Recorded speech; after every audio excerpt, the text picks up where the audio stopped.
Hey, what's going on, fam? This is Jay Cameron inviting you to join us in Ethiopia next March 2025. And this is going to be an iconic trip that you don't want to miss, a trip of a lifetime. We're going to be visiting Addis Ababa, Gondor, Lalibela. You'll have a chance to taste the amazing Ethiopian food. You'll also have a chance to visit the Rastafarian community. You'll get the history, you'll get the fashion, you have an opportunity to shop. It's going to be a trip, an experience of a lifetime. So make sure you sign up to join us in Ethiopia, March 2025. I want y'all to watch this video from a brother on TikTok ringing the alarm in regards to Project 2025. Check it out. Someone encouraged me to read Project 2025, Chapter 3, page 72, and now I'm encouraging you to do the same. They are attacking civil rights. They are undermining the Civil Rights Act. If you are a person of color who was thinking about supporting Project 2025 and or voting in support of Project 2025, I want you to understand that you are voting against yourself. You are voting against your own best interests. You are voting for your demise. And you are quite literally voting your rights away. So as you saw and heard him say that we needed to read chapter 3, page 72 of that, and it was talking about endangering civil rights. And so I did just that. I went to Project 2025. That was actually given to me by a brother named Brian Sanders. So I want to thank you so much for that. It's actually a digital copy. And so it was called Merit Hiring in a Merit System or something like that. So it was basically talking about the hiring process in regards to, I guess, affirmative action. And it was talking about things from the Jimmy Carter administration that they removed certain testing features that would make it easier for everybody, specifically, I guess, black people, minorities is what they called it, to test easier, because there's always been speculation that certain tests were made just a little bit harder. They were kind of like technology involved to stop black people from getting certain jobs. Of course, we heard about that with voting and a whole host of other things, right? So that was with the Jimmy Carter administration. And also talked about something that the Obama administration implemented to basically give one type of answer for like 100 questions or something like that. And so they're saying that they want to take it back to a KSA system, knowledge, skills, and abilities, basically that people should be hired on those things alone. No special provisions should be made for that.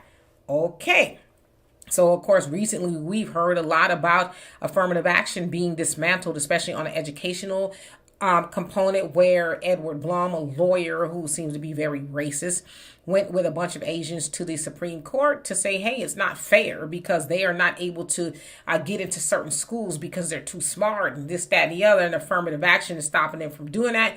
So they got that dismantled. Of course, now we see that they made it actually easier for legacy students, if you will, to get in because they're money and daddy have money, right? And that particularly a lot pertains to that of a white people. So it didn't help them nevertheless.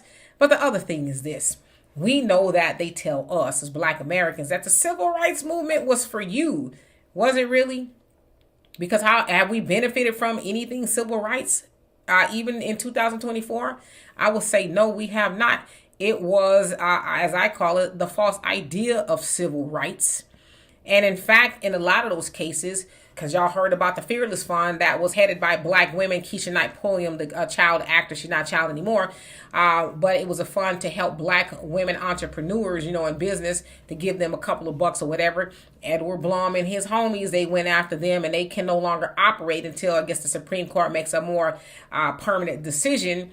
So they actually used something, the Civil Rights Act from 1866, basically saying there should not be any discrimination in regards to contracts. And so they were able to use that. Now, again, that was supposed to be for black people because, of course, black people were discriminated in contractual matters. But again, the Asians used it. White people are using it. It benefited everybody else but us. And so this Project 2025, which is a think tank, that's what it is, right? It's a think tank. Trump says that he doesn't know anything about it. How true it is, I don't know. But it's not anything. It's a hypothetical, if you will. So it's not like legislation. But civil rights was never beneficial to black people. In fact, it's benefited everybody else. Y'all know with affirmative action, the white women benefited the most. So as the Honorable Elijah Muhammad said to us so many years ago, we need to have human rights first, because you cannot have civil rights when they don't even see you as human. Let's get that first. But of course, we know with civil rights, when that movement came in the 60s, it dilapidated our communities. It messed up our homes and a whole lot of other things. So we're not better off because of it. So to that young brother, I understand why you would be in fear, because there's a lot of people pumping that fear into black people. Project 2025, Project 2025, Trump, Trump, Trump, Trump, Trump. But if we do a little bit more research, we already knew that rather civil rights never really benefited us as black people. It's always benefited other people. So anyway, y'all tell me what you think of that. And for more insightful commentary, please subscribe to this channel and my channel, The Demetra Kaye Show, here on YouTube.